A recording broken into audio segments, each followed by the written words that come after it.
sad.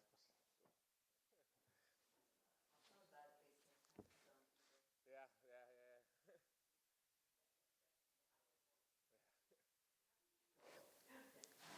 Simon, how's the last week been?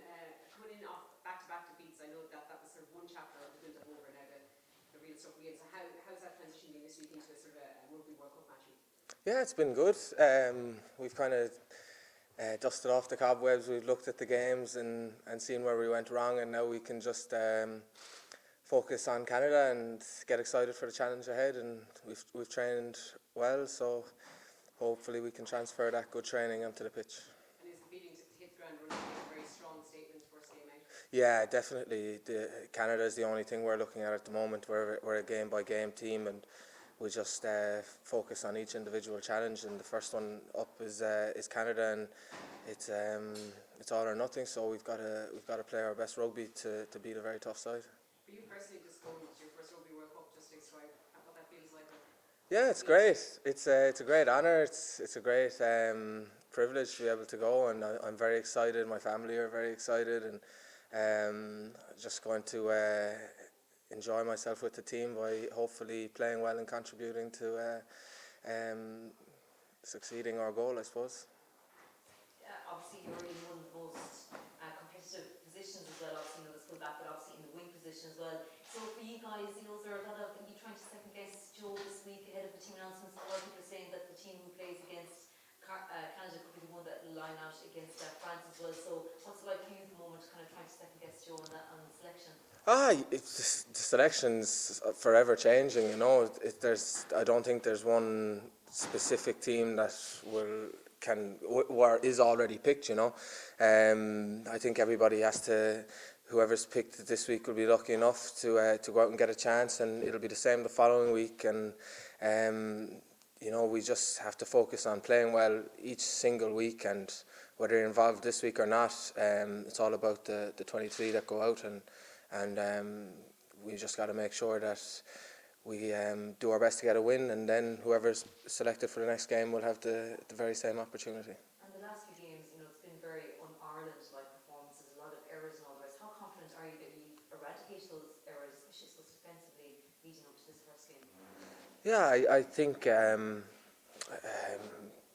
we know what we're capable of as a team, and we know physically we probably weren't there the last couple of games, and maybe that was signs of a long pre-season or things like that, but there's no room for those errors anymore. Now we're into the massive challenge, and there's no time to gain momentum. There's no time for any of these things. It's just got to hit the ground running from the first minute against Canada and get that win, so there'll be no room for errors. There's been a lot of talk about Tommy Bowe, going through an unfortunate loss of form at the moment. What's that like for players to try, this kind of pivotal time of year coming into this tournament, to try to get out of that and get some form back? I wouldn't think Tommy has been unbelievable all pre-season. I think he's one of the best wingers in the world. He's very classy player, and I think form isn't an issue with him. I think we were running backwards at times against England last week. We didn't have the ball for the first 40 minutes, so everybody was, it's very hard for a player like Tommy or the outside backs to play well when we're on the back foot all the time. So there was a lot of things contributing to not everybody playing well, and I wouldn't really pick on Tommy, to be honest. I thought he did everything he could in certain situations, and I think with him he'll bounce back, just like all the other 15 who are on the pitch will need to do, because it was a loss and one player doesn't take the loss. So it's going to be exciting time for all back three players. There's massive competition there, but at the same time everybody's going to get an opportunity to help this side. What we want to do is win the World Cup, but we have to focus on Canada, and if we want to win the World Cup, it'll be a 31-man effort. Just one for me. I know you met Usain Bolt, and I know you have a great athletics background. What was it like meeting him? Did he have any words for you personally or anything? Yeah, it was unreal, really. Meeting him. My father is from the same side of the world as he is, and we'd probably be similar enough characters. And yeah, it was great. It was a surreal moment because I'd be a massive athletics fan. My family have a massive athletics background. My father's qualified for the Olympics, all these things. And yeah, I got to sit down and have dinner with him afterwards. And yeah, it was unbelievable just chatting about everything and anything. And he's one of the coolest people I've ever met. So, yeah. Did you take kind of a message away from your with him, or what was? Message, yeah, he just kind of reinforced my beliefs that I had in my approach to professional sport, and that was to just be relaxed and enjoy yourself, not to get too tensed. Yeah, you see the way Gatlin was in that final. You see how tense he got, and the cool laid-back runner came out and did it again. And I try to approach my rugby with that kind of attitude, and go out and enjoy myself, and let the best come out. Okay. Lovely. Sweet. Thanks very much, guys. Cheers. You're right. I'm done. Good time. Thanks, man. Thanks. See you later.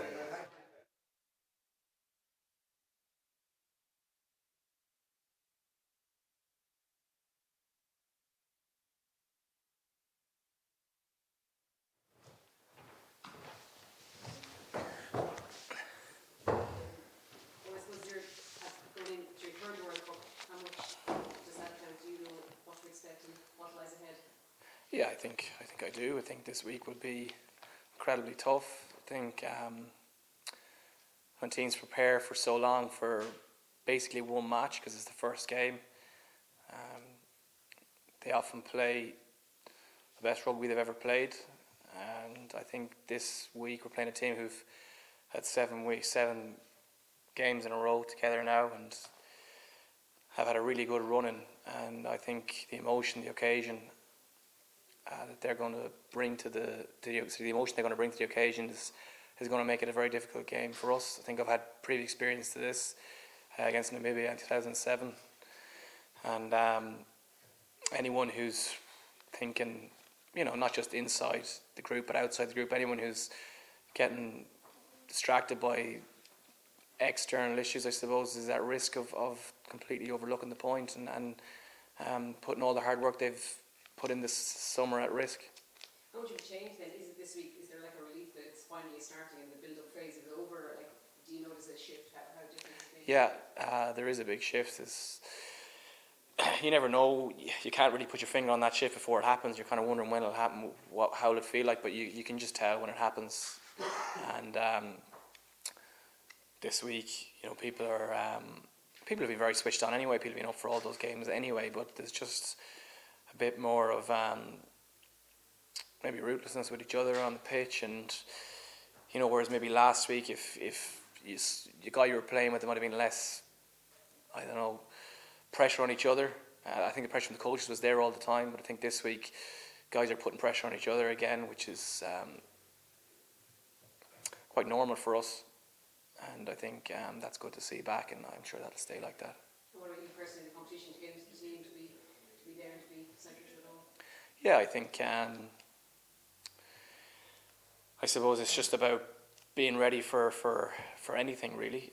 Starting, if you play 20 minutes in a game, if you think about it, any number of games, it's probably going to be the most important 20 minutes of the game. So if you were on the bench, you might have less reps in training than a guy, but at the same time, the reps you get when you're playing are the most vital and they're the most important. So it presents different challenges for both. I think you need to be ready for anything. Certainly approach it all summer to be ready for either. So I'll continue to do that, and I think there'll be probably more than 31 men involved in winning, in going far in this tournament, or trying to achieve what we're trying to achieve. If we did, I think there'll definitely be more than 31, and that just shows how important the 31 we have here are. But there'll probably be one or two more as well. There's a lot of talk about the two scrum halves being named to go. Have you and Conor been working with Eoin in terms of his kind of role to provide cover there for you? Yeah, I think since it became clear that was the way the coaches were thinking, of course, we've let Eoin swap in and do a little bit there. I know Eoin quite well from Leinster anyway, and so we'd speak about numerous things. Any questions he had about it would be easy enough to talk through, and so that's been going along fine. Were you surprised when Joe decided to only bring two recognised young lads? I wasn't sure. It's quite difficult to say. Really, you're just so relieved to because you've got one target all summer, and that's getting to 31, and then there's a new target when that's in there. I think Joe's probably anything but predictable. So I suppose I was just worrying about my own thing, and on a human level, I felt sorry for the other scrum halves. They both trained really well all summer, and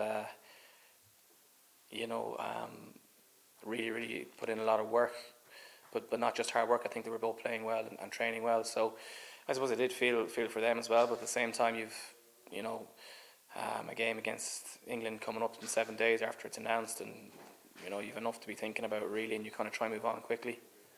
Is it something that you're kind of thinking about, like even to go through the stuff with Eoin, whereas you've enough to be thinking about, as it were, is this being an extra responsibility for you? Not at all. It's not at all like I'm talking like a chat at dinner, or if he wants to do some passing after training, I've got somebody who can catch the balls for me as well. So it's not at all a burden at all, really, in terms of helping him out if he needs to be prepared, and even if he did need to be prepared, I think at that stage he might ask some more questions, and I think he'd be able to do it if he has to. I mean, it is pretty. It's kind of a unique set of circumstances that might have to happen for it to happen for him. I think the guys who haven't been picked are training very hard and are very aware that they're still very close to being involved. And if anything was to happen early in the week, for example, they'd probably be brought in. So it's still a remote enough possibility. Ireland have been very un-Ireland-like over the last number of games, making a lot of errors and all the rest. I know some people say it's only Canada, but how imperative is it for the team to hit the ground running? Yeah, I don't know. I haven't heard anyone saying it's only Canada, to be honest. In house, like we've gone through their players. We know how well they're capable of playing. We know how big an occasion it is for them. Because of how big it is an occasion for us. We're all absolutely can't wait, and I'm sure they're the same way. So I think we'll have to be more than ready. I think it's a full-on test game, and we're fully aware of that. You mentioned earlier about the shift and change now coming into maybe compared to previous weeks, and would there be that extra kind of, because obviously the team announcement is probably a big thing again this week, a bit of extra, you said, ruthlessness between players. Is there a bit of extra narkiness there, and which is a good thing in this? Yeah, I think for this particular group, it's a good thing. We all get on very well and can take strong words from each other, and I think it just improves the efficiency of what we're doing and how quickly we fix things and move on and don't rely on maybe coaches having to step in. And it's a bit different when you're chopping and changing in the summer. That isn't there because you can't really go around and you're playing with a guy for the first time. Not particularly in my position because I had played with those guys before, but in other positions they're playing with a guy for the first time and there's a little bit of misunderstanding. They can't really go at each other too much. They've got to find their way through. Whereas the group we have now, even the last few weeks, has stand to us. We've played together a bit more. There's been different combinations, and guys know what they can expect from each other. And when someone drops down a level, his kind of partner will let him know, and vice versa. And it just adds to the whole kind of confrontational attitude that you're going to need when the game comes around. I've been involved in groups of players where that doesn't suit, and we've needed to be a bit more patient with each other. But I think this particular group where we are right now, it's actually a good thing, and something I hope will continue. Yes, you're really hard on each other, are you? Yeah, absolutely, and we know what's at stake. With a huge opportunity comes massive responsibility, and we've responsibility to each other. Everyone in that group has an opportunity now, and he can't realise that or take that opportunity without his mate, and that's why we're hard on each other. And I don't think that's going to stop. I think it's going to increase, and that's the way everyone's approaching this game. They really, really want to go after it on Saturday, and we know there'll be 15 lads with the same attitude coming back at us. How much of a relief is it when to come through Tommy O'Donnell's side relatively unscathed, especially when you look at someone like Wales going into World Cup and relatively speaking at King Bill Bell? Yeah, it is a relief, and probably testament to our S&C staff. Like Tommy was a complete freak in some ways. I mean, I don't think any amount of training or no training or whatever can affect that. But we've done. I think the training we have done in the summer has been excellent in terms of getting us ready to play, keeping us fit, keeping us healthy, and reducing muscle injuries and things like that. I think it's been incredible. So that's obviously been planned, and I think that's why you get the result of that. You can still be unlucky and come up with one or two, but overall, I think that is a big relief to everyone, and it gives us a real chance going forward. Losing Tommy was a big blow. He was training extremely well, and played unbelievably well in that Welsh game. And I think personally, for me, he was as a 9 made my life very easy that day, and I think he is still a loss. Now we've got some great players here as well who've really stepped up since then. But I think overall, you're right. We've got a good, healthy squad, and it is a very good thing going into the competition. I appreciate fully anything can happen in the World Cup. Get the full stage, get through it. Just don't know what's going to happen. But now in this early stage before the ball is kicked, is it the belief within the squad that Ireland are actually good enough to actually win it? Yeah, I suppose it's disappointing when you're asked that question. No one asks me, do I think we can win the Heineken Cup, or do I think we can win the Pro 12? So the reality is, if we're still being asked that question, it's probably still an issue for people externally to the group. So we're just going to focus on Canada and really get that right and approach that game the way we'd approach any game. Obviously, it's the first game of a World Cup. It's going to be absolutely massive. Like the enthusiasm and hunger they're going to bring to the game is going to make it such that if we even get a bit sidetracked by results or things that might happen, all those hopes and dreams could be undone very quickly. So I respect what you're asking me, but I think we'll just let our performances speak for themselves in terms of on that. Maybe you might know a bit more on Saturday or the following week as to whether we think we can do it or not. Could you say that you can't say at this early stage? I think if you're asking me, I don't really want to answer. I'd rather let us play, and you can judge by how we play. I think if you got to watch us train or something, you might have an idea what we really think. But I think if you just watch how we play Saturday and maybe the following week and see whether you think we have the belief at that stage or not.